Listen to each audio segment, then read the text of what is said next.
Bienvenue sur ce nouveau tutoriel de Deviens photographe. Alors aujourd'hui, on va apprendre à réduire le bruit. Mais sur les photos les gars, pas dans le studio. Bah oui, je te jure. Donc aujourd'hui, on va apprendre à réduire le bruit sur Lightroom. Vous allez voir, c'est pas très compliqué. On y va, let's go. C'est parti.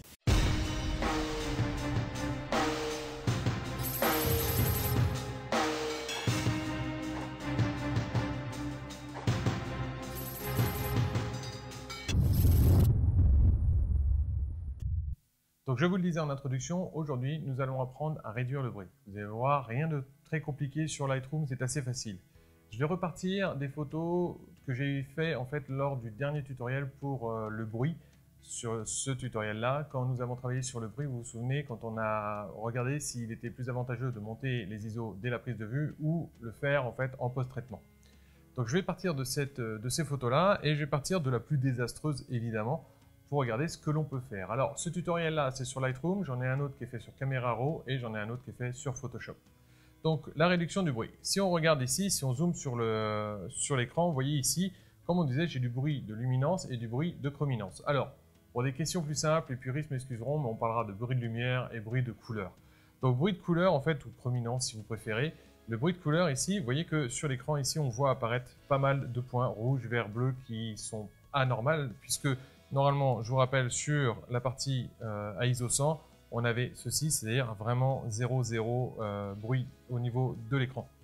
Ensuite, ce que l'on va voir ici, c'est le bruit de luminance aussi, c'est en gros le bruit de lumière, c'est les points blancs qui apparaissent sur nos photos. Donc comment faire disparaître ces deux-là? Alors, sur Lightroom, vous allez aller dans Détails. Et c'est dans Détails que tout va se passer. Vous allez avoir ici la réduction du bruit, donc de luminance et de couleur, donc de chrominance. C'est pour ça que je vais utiliser le mot couleur pour que ce soit cohérent avec Lightroom. Donc ici nous avons le bruit de couleur et ici le bruit de luminance. Donc par défaut, Lightroom va vous proposer déjà une réduction du bruit de couleur à 25%. Et en fait, il va aller vérifier quel appareil photo vous avez utilisé, quel objectif vous avez utilisé, l'ouverture et même la compensation d'exposition que vous avez pu utiliser, de manière à voir quel bruit par défaut il faut qu'il réduise. C'est comme ça qu'il arrive ici à 25% pour moi, normalement c'est à peu près partout la même chose, et 50% pour le détail et le lissage. Alors, là en fait ces trois dosettes ici vont réduire le bruit de chrominance, donc de couleur. Vous voyez ici au niveau de l'écran que j'ai déjà moins de bruit du fait qu'il a déjà réduit un peu. Si je mets ici le bruit ici à 0, la réduction du bruit à 0, vous voyez que j'ai énormément d'artefacts ici à apparaître, donc de bruit de chrominance si vous préférez, à apparaître ici. Donc en fait, je vais remettre ici à 25% et on voit tout de suite, il y en a beaucoup moins, si ce n'est en fait que j'ai quand même des zones de couleurs, vous voyez, un peu différentes ici, il va falloir réduire encore. Donc il va falloir que je monte un petit peu encore. Hop, on va arriver ici à 40% pratiquement, 44%. Alors, le détail par contre, ça veut dire que pour réduire ça, qu'est-ce qu'il fait? Je vous disais, il va merger en fait les points de couleur qu'il trouve anormal avec les points de couleur qu'il y a autour. En gros, c'est un peu comme si vous aviez une goutte de peinture et que vous l'étaliez un peu. Donc du coup, on perd un peu en détail. Alors, la dosette en dessous, c'est justement pour récupérer ou réduire du détail. C'est bien 50%, si vous l'augmentez plus, vous allez rajouter du bruit. C'est un peu paradoxal, mais c'est vrai. Pour récupérer du détail, en fait, on va rajouter du bruit. Qu'est-ce que fait le détail? Eh bien, il va reprendre chaque point de couleur et il va réaugmenter en fait les points un peu blancs qu'il y a autour. Donc, on va rajouter du bruit de luminance si on augmente de trop. Vous voyez que si je l'augmente à fond, on fait apparaître du bruit. Par contre, si je le descends à fond ici, c'est encore acceptable. Je ne vais pas avoir trop de problèmes. Mais généralement, je laisse à 50%. Le lissage, c'est pareil, on va étaler encore plus de manière à diminuer encore l'effet qu'on peut avoir au niveau de la luminance. Vous voyez qu'en le montant pas mal, ça donne un résultat qui est plutôt correct. Si je me déplace sur la photo ici, vous voyez qu'ici, ça donne plutôt correct. Alors, voyons avant-après, en désactivant ici le pinceau tout simplement. Si je le désactive et je le réactive, vous voyez qu'ici, j'ai pas mal de bruit de chrominance. On voit ici des points de couleur, on en voit ici aussi sur l'écran. Or, quand je l'active ici, maintenant, tac, ici, vous voyez que du coup, j'ai encore du bruit de luminance, mais je n'ai plus de bruit de chrominance. J'ai réussi à corriger tous mes bruits de chrominance ici. Donc ici, c'est pas mal. Ensuite, une fois que j'ai fait ça, je vais m'attaquer au bruit de luminance, c'est-à-dire en gros le bruit qui reste ici, les points blancs qui restent ici. Ça fonctionne de la même façon. Par défaut, en fait, la luminance est à 0, c'est-à-dire qu'en gros, il ne gère aucune gestion de réduction du bruit, c'est-à-dire que là, pour l'instant, tout est à 0. Pareil, si vous augmentez ici, vous allez voir que vous allez lisser petit à petit. Vous voyez qu'ici, à la limite, j'ai tout récupéré. Par contre, c'est un peu fort ici, parce que vous voyez qu'au niveau de certains détails, je vais en perdre quand même. Par exemple, si on prend ici l'enceinte ici, vous voyez que si je désactive ici, on voyait bon, du bruit de chrominance, mais si jamais je réactive ici, on va, hop, ici, on va le désactiver ici, je vais enlever du bruit de luminance à fond. Vous voyez qu'on voit encore quand même l'espèce de tissu en fait qu'il y a sur l'enceinte. Alors que si je le monte à fond ici, bah, j'ai plus rien du tout, j'ai même plus de contour ici, ça fait vraiment pas beau. Donc faites attention, ne poussez pas trop. Par défaut, il est à 0, on va le monter un petit peu quand même.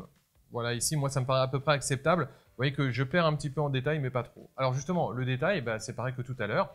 Si vous augmentez le détail, il va redessiner les contours, alors que tout à l'heure, c'était les couleurs. Là, c'est les contours, en fait, qu'il va redessiner. Donc si on augmente le détail ici, on va obtenir ça. Si on baisse le détail à fond, vous voyez que c'est un petit peu plus flouté. Regardez, au niveau du Hercule ici, vous voyez que si je baisse ici le détail à fond, bah, du coup, c'est un peu flouté. Si je le monte hop, ici à fond, on va laisser le contraste pour l'instant. Ici à fond, vous voyez que c'est déjà mieux dessiné.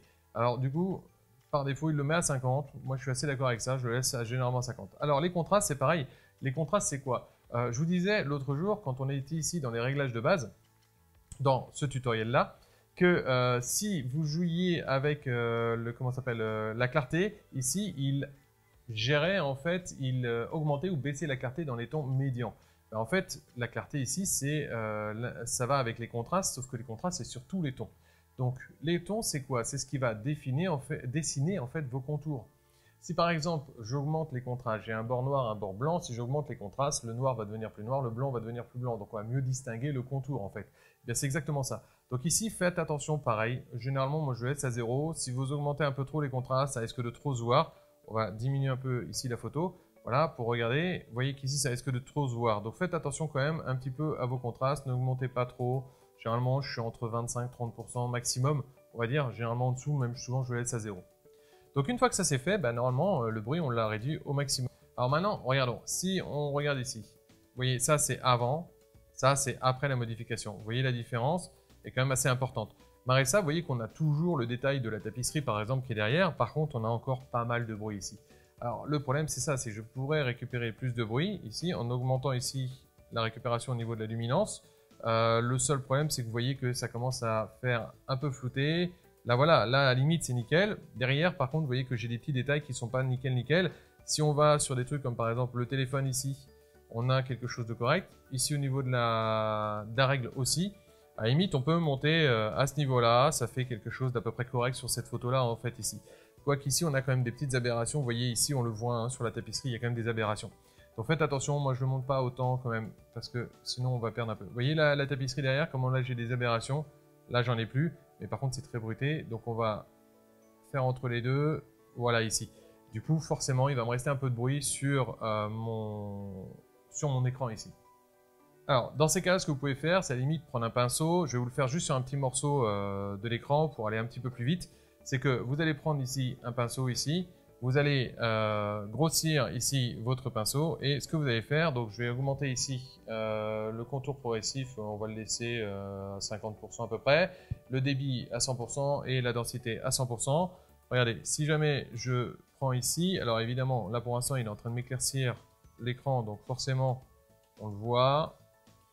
D'accord, hop, on va passer juste à côté ici, on va passer sur tout l'écran ici, tac, on ne va pas passer là au milieu. Je rappelle, hein, vous appuyez sur la touche O pour voir en fait où vous êtes passé et où vous n'êtes pas passé ici.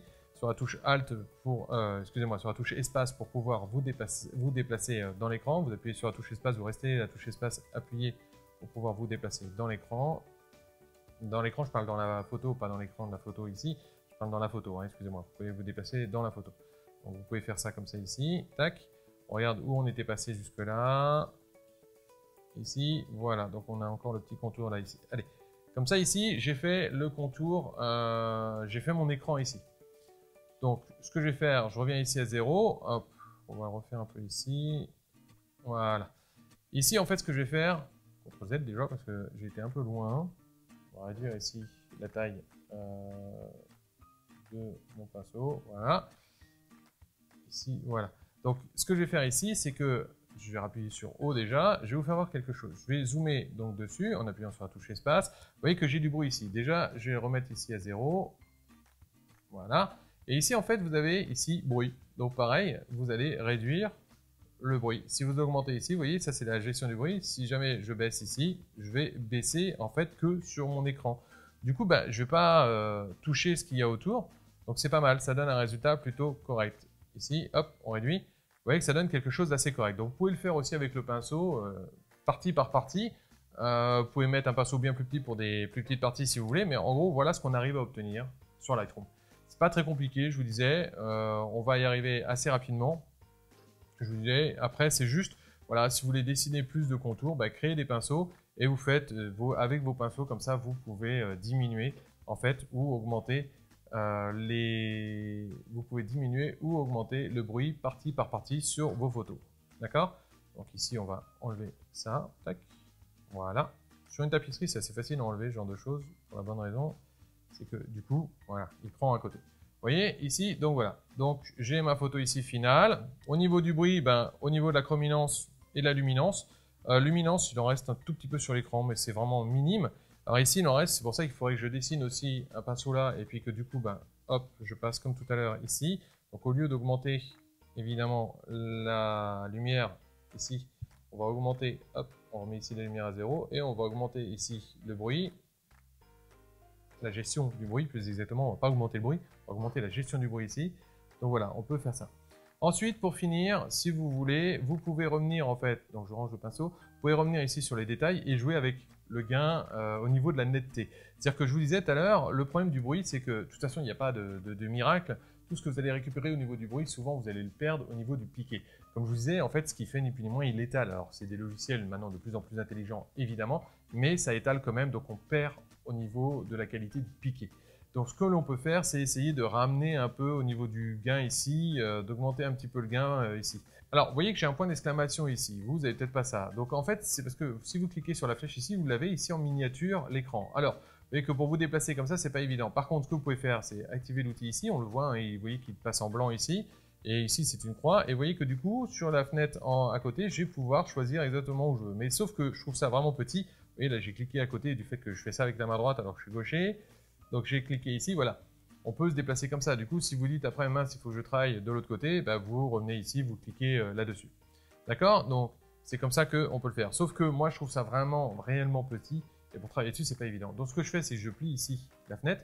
À partir de là, j'ai un point d'exclamation. En fait, le point d'exclamation veut me dire que je ne suis pas zoomé à 100% ici. Donc, ce que je fais, je clique une fois sur le point d'exclamation et il zoome à 100% ma photo.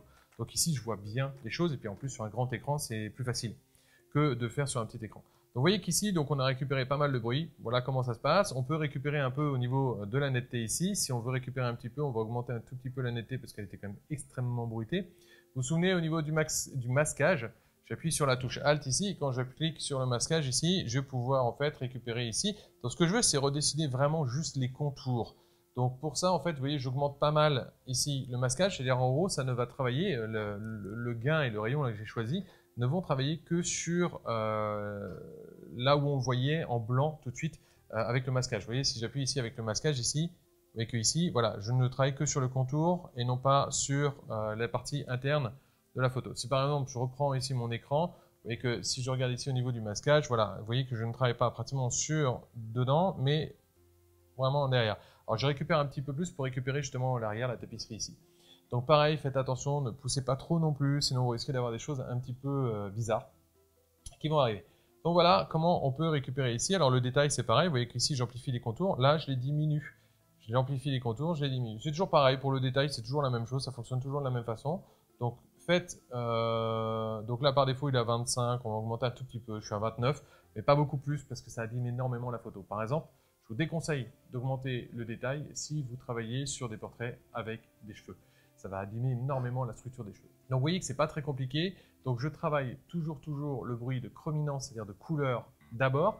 Du coup je transforme en bruit de luminance puisque j'enlève les couleurs dans le bruit de chrominance, et du coup après je travaille le bruit de luminance pour tout récupérer. Donc voilà comment ça fonctionne. Alors, je vous dis bonne semaine, faites de belles photos et à la prochaine.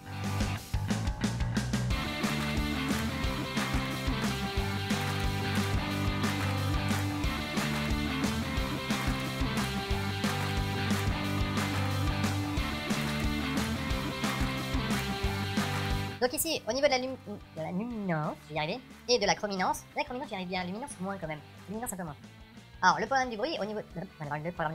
Alors, le problème du bruit au niveau des artefacts... Ah, au niveau du bruit. Alors, au niveau du bruit, il y a... ça crée des artefacts, en fait. Lorsque vous montez vos ISO, ça fait des artefacts, et du coup, ça crée du bruit. Et n'importe quoi, parce que c'est pas ça.